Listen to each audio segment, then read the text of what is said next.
आचार्य वात्स्यायन का कथन है कि धर्म, अर्थ और काम, इन तीनों का सेवन करता हुआ मनुष्य इहलोक और परलोक दोनों जगह अबाध सुख को प्राप्त करता है।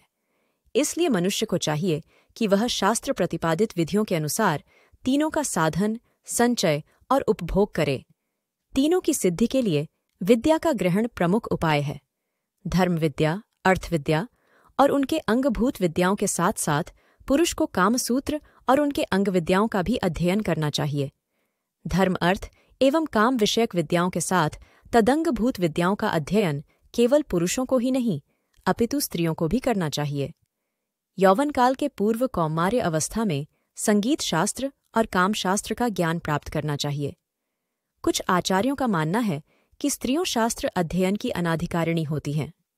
आचार्य वात्स्यायन इसका खंडन करते हुए कहते हैं, कामकला और अन्य विद्याओं का प्रयोगात्मक अधिकार तो स्त्रियों को है और प्रयोग का उचित स्पष्ट ज्ञान तो शास्त्रों से ही हो सकता है।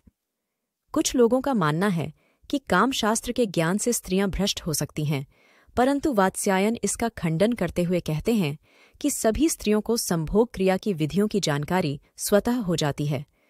काम शास्त्र की शिक्षा के बिना संभोग क्रिया में उनकी स्वाभाविक प्रवृत्ति दिखाई देती है, किंतु यह प्रवृत्ति पशुवत होती है, उनमें विवेक नहीं होता और ऐसे कामोपभोग से वास्तविक सुख की प्राप्ति नहीं होती।